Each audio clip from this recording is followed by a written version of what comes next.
So what I wanted to do right now is a brief oral transmission and commentary based on what Khenchen Lama did when he gave these teachings a number of years ago on the essence of the Kalachakra Tantra. This is the Dzogchen Kalachakra, if you will. And if you don't have a copy, you can get a copy from week 1 in the online course, print it out. It's only 1 page long. Looks something like this. So it starts out, homage to the Adi Buddha. The A syllable, emptiness free of extremes, is Vishvamata. The Vam syllable, or Bam syllable, great bliss, is glorious Kalachakra. Their non-dual play is the tenfold powerful one, which is that symbol that we've talked about previously. The 3, outer, inner, and alternate, undivided, are the natural environment. The space pervading space, Vajra stripped bare. Total isolation from particles of change is the true view. O glorious gift of the wheel of space, Ema, wondrous. And then the mantra. Om Ah Hong Ho Ham Ksha Ma La Va Ra Ya, or Yam Soha. Pronounced in Tibetan, Om Ahong Ho Hachamala Varaya Soha. And then a tilaka condenses the essential points of the king of Adi Tantras. On Rigpa, the transmission of Manjuvara. On energy gathered by the wheel of recollection, Samaya. That's the entirety of this, okay? So I'll go back through it and just give a brief explanation of the various points here.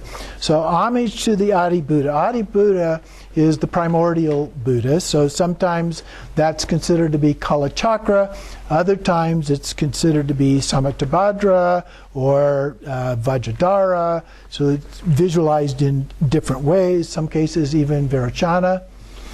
So then the next line, the A syllable, emptiness, free of extremes, is Vishvamata.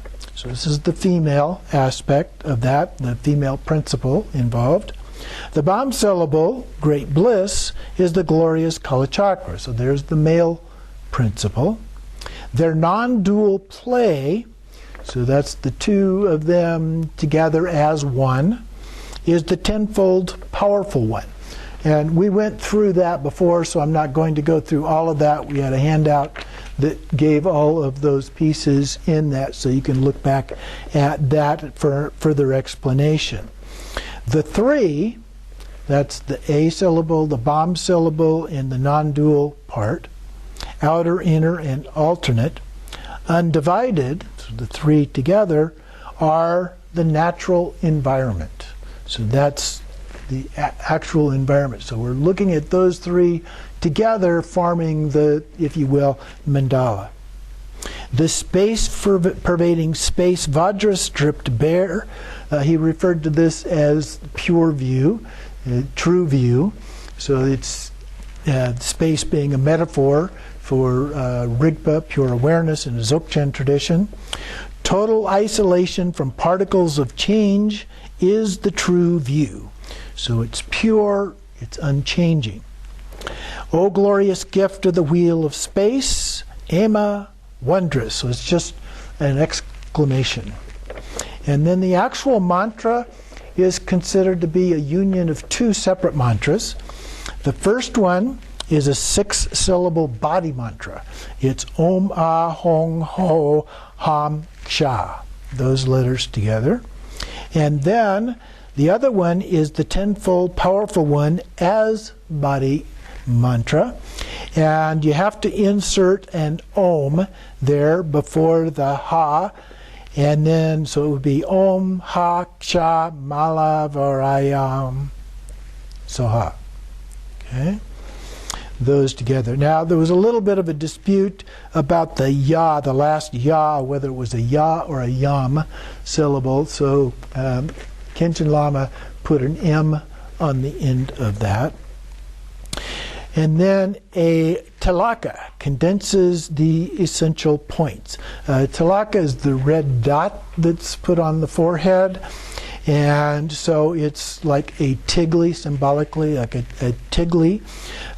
There condenses all of the points of the king of Adi Tantras. So Kalachakra, the primordial Buddha, referring to innate gnosis, the ultimate nature of all things.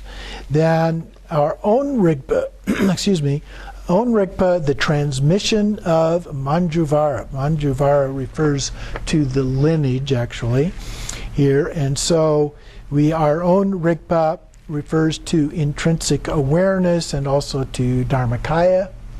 And then the next line, our own energy, as opposed to the Rigpa, refers to Sambhogakaya, the inner winds, and so forth, gathered by the wheel of recollection. So the wheel is the union of bliss and emptiness together, and the recollection refers to time. In terms of Rigpa, it would be time before time, or beyond time, and also refers together, the wheel of recollection refers to the Jnanakaya or Nirmanakaya as a part of that. And one other one, I don't know if I mentioned this or not, the energy part of that same line, I mentioned the Sambhogakaya, but it also refers to the inner winds, the energy aspect of that. And then, of course, Samaya at the end is just an explanation regarding that. So that's a very, very brief explanation of this very, very concise version of this. And so hopefully that will be helpful to you if you choose to use this version of this as a concise daily practice. It's good for that because it is so very short.